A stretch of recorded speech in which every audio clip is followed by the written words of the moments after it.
Hi guys, battle through the heavens के next part में आप सभी का स्वागत है। फिर मास्टर अपने हाथ में रेड एनर्जी वाली बॉल को लेके कहते हैं कि चलो इसे फिर से करते हैं, और वो साइवन के पीछे उस एनर्जी बॉल को मारते हैं, जिससे साइवन को बहुत दर्द होता है और वो इस दर्द को दांत पीसते हुए सह रहा होता है और दर्द बहुत ज्यादा होता है, तो थक के उस पानी में घुटनों के बल आ जाता है। फिर मास्टर कहते हैं कि चलो अब आज के लिए इतना ही काफी है, तो साइवन गुस्से में दांत पीसते हुए कहता है कि नो। और साइवन अपने फ्लैशबैक को सोचता है जब नालन ने और साइवन ने और उस लड़के ने उसका मजाक उड़ाया था, तो वो हाँफते हुए सोचता है कि मैं पक्का ही उन सबसे बदला लूंगा जिन्होंने मेरा मजाक उड़ाया है, मुझे नीचे नजरों से देखा है। और जोर से चिल्ला के और जोश में आके कहता है कि मैं चाहता हूँ कि उन्हें पता चले कि उन्हें मुझे कभी भी अंडर एस्टिमेट नहीं करना चाहिए था, और उसके पास से उसकी एनर्जी निकलती है, तो ये देख के मास्टर भी हैरान होते हैं। फिर साइवन फिर से जोश में आके और अपने डिफेंस के पोज में होकर मास्टर से कहता है कि मास्टर इसको जारी रखो, तो ये देख के मास्टर भी खुश होकर अपने हाथ में एनर्जी बॉल को लेके कहते हैं कि नालन यार रैन, तुमने एक मॉन्स्टर को अवेकन कर दिया है। फिर रात में चांद को दिखाया जाता है और साइवन को ट्रेनिंग करते हुए 2 महीने बीत गए होते हैं।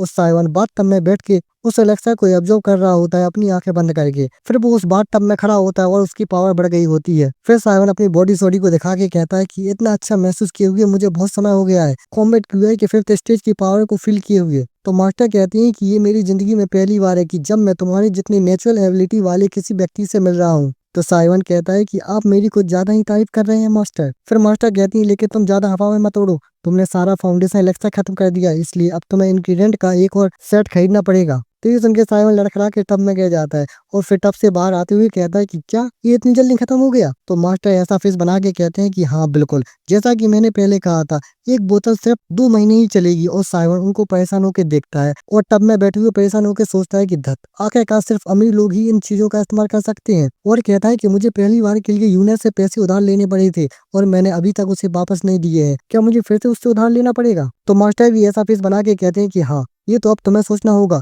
वो साइवन परेशान होकर सोचता है कि क्या करूं। फिर साइवन को एकदम से एक आइडिया आता है, तो वो एक्साइटेड होकर कहता है कि मास्टर, क्या कम क्वालिटी वाले इंग्रेडिएंट का इस्तेमाल करके एक मिलता जुलता एलेक्सा बनाना मुमकिन है। तो मास्टर कहते हैं कि हाँ, लेकिन उसका असर उतना स्ट्रॉन्ग नहीं होगा। तो साइवन उस बाथटब में खड़े होकर कहता है कि ही मेरे पास एक आइडिया है। और मास्टर कहते हैं कि अबे साले पहले पेंट तो पहन ले। फिर हमारा सीन शिफ्ट होता है और हमें मित्र ऑक्शन हाउस को दिखाया जाता है और उसके अंदर गुड्स इंस्पेक्शन रूम को दिखाया जाता है, जहां अपना साइवन हुड पहन के आया होता है। और वहां का जो सर्वेंट होता है वो इस बंदे जो नीले कपड़े पहने हुए उनके साइड इशारा करके बताता है कि ये हमारे ग्रेट मास्टर गूनी है, ये एक 3 स्टार कॉम्बैट क्यूआई मास्टर है और टायर 2 के एल्केमिस्ट है। तो अपना साइवन उनको देखता है। फिर मास्टर गूनी साइवन को देख के सोचते हैं कि क्या यह आदमी भी कोई एल्केमिस्ट है, क्या ये एलेक्सा बेचने आया है। तो फिर मास्टर गूनी साइवन की एलेक्सा की बोतल को सूंघते हैं, तो वो उसे सूंघ कर चौंक जाते हैं। और फिर मास्टर गूनी साइवन से कहते हैं कि सर, इस बोतल में एक लेवल 2 का एलेक्सर है। तो ये सुन के साइवन चौंकते हुए उनसे कहता है कि हाँ, क्या आप इसे जल्दी से जल्दी बेचने का इंतजाम कर सकती हैं। तो मास्टर गूनी साइवन को ऑक्शन हॉल की तरफ इशारा करके कहते हैं कि हाँ बिल्कुल, कृपया आप ऑक्शन हॉल के अंदर चलें, हम इसे वहीं बेचेंगे। और कहते हैं कि इस तरफ, और साइवन उस तरफ जा रहा होता है। तो साइवन को जाते हुए देख के मास्टर गूनी सोचते हैं कि वुडान सिटी में टायर 2 का एल्केमिस्ट कब से आ गया। फिर मास्टर गूनी अपने नौकर से कहते हैं कि सुनो, कोई इस आदमी को नाराज ना करे और इससे इंपॉर्टेंस देना मत भूलना, और आगे तुम जानते हो कि तुम्हें क्या करना है ना। तो नौकर भी कहता है कि जी सर बिल्कुल। फिर हमें मित्र ऑक्शन हॉल में भीड़ में लोगों को दिखाया जाता है जो आपस में बात कर रहे होते हैं, और साइवन एक कुर्सी पे बैठ के 2 लोगों की बात सुन रहा होता है।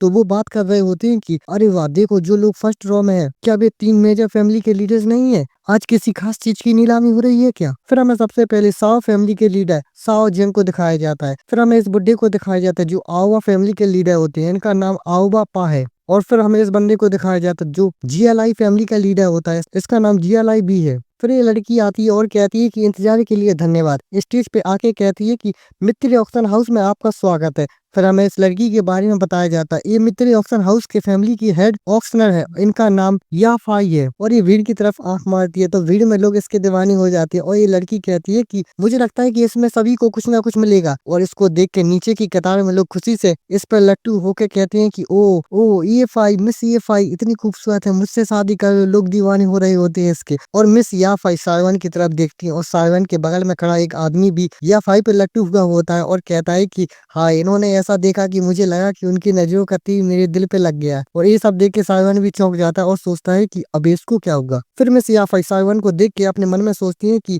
तो ये वो मिस्टीरियस आदमी जिसके बारे में अंकल गूनी बात कर रहे थे, ये कुछ अजीब सा लग रहा है। फिर मिस याफाई कहती हैं कि अब बिना किसी देरी के नीलामी शुरू करते हैं और कहती हैं कि आज हमारा पहला आइटम एक फाउंडेशन एलेक्सर है और बताती हैं कि इसे जब कॉमेट क्यूआई के रैंक से नीचे के किसी प्रैक्टिशनर द्वारा इस्तेमाल किया जाता है तो ये यूजर की ट्रेनिंग की स्पीड को बहुत बढ़ा देता है। तो ये सुन के भीड़ में लोग कहते हैं कि क्या यूजर की ट्रेनिंग की स्पीड को बढ़ाएगा, और दूसरा कहता है कि ये तो काफी इनक्रेडिबल है। और ये सुन के अपने पेटिया भी चौंकते हुए सोचते हैं कि ये यूजर की ट्रेनिंग स्पीड को बढ़ा देता है। और फिर मिस याफा उस एलेक्साई की बोतल को लेके बताती हैं कि इस एलेक्साई की जांच मास्टर गूनी ने खुद ही की है, निश्चित रहे यह पूरी तरह से ऑथेंटिक है। और कहती हैं कि इसकी शुरुआती बोली सिर्फ 1000 गोल्ड कॉइन है, कृपया अपनी बोली लगाएं। तो फिर भीड़ में लोग बोली लगाते हैं 8500 gold, 9000 gold, 1000 gold, 10,000 gold, 15,000 gold. तो ये देख के अपना साइमन खुश होकर कहता है कि ही ऐसा लगता है कि मैं अमीर बनने वाला हूँ। फिर मास्टर कहती हैं कि जियामा एम्पायर के अंदर मैं ही एकमात्र व्यक्ति हूँ जो ऐसा एलेक्सा बना सकता हूँ। तो साइमन कहता है कि हाँ हाँ हाँ, इसलिए यह निश्चित रूप से अच्छी कीमत पर बिकेगा। और मास्टर कहती है कि मुझे मानना पड़ेगा साइमन, यह एक बुरा आइडिया नहीं था। तो साइमन भी खुश होकर कहता है कि ये सब बस मेरी ट्रेनिंग के लिए है। फिर अचानक से अपने पेटिया हाथ उठा के बोली लगाती है 40,000 गोल्ड। तो ये सुन के साइमन और बाकी पेटिया भी हैरान होकर उनको देखते हैं। तो फिर मिस याफाई कहती हैं कि सारे फैमिली के पेटियाज की बोली 40,000 गोल्ड है, क्या कोई और बोली लगाना चाहेगा। तो फिर भीड़ में सन्नाटा छा जाता है और मिस याफाई हंसते हुए ऑक्शन की घंटी बजा के कहती हैं कि टिन टिन टिन, सारे फैमिली के पेटिया को फाउंडेशन एलेक्सा जीतने के लिए बधाई हो। फिर जिया लाई बाई अपने पेटिया को टोंट मारते हुए कहते हैं कि यह तो पहला ही सामान है और आपने पहले ही 40,000 खर्च कर दिए, मैं क्या कहूँ कितनी बेफिजूल खर्ची है। और सारण परेशान होकर सोचता है कि रथ मैंने अंत में अपने ही डैड को कीमत चुकाने के लिए मजबूर कर दिया। और सैड होकर सोचता है कि उन्होंने निश्चित रूप से ये मेरे लिए ही एलेक्सा खरीदा होगा। तो अब इसके आगे क्या होता है, क्या साइमन उस एलेक्सा को अपने डैड को वापस कर देता है, क्या उसके डैड साइमन के लिए उस ऑक्शन हाउस में से और भी सामान खरीदते हैं, या साइमन और भी ज्यादा चीजें उस ऑक्शन हाउस से खरीदता है उस एलेक्सा के पैसों से। अब इसके आगे क्या होता है ये सब देखने के लिए मिलते हैं अगले एपिसोड में। और हाँ, वीडियो पसंद आई हो तो वीडियो को लाइक करें, शेयर करें, और हाँ, चैनल को सब्सक्राइब करना मत भूलना। Thanks for watching.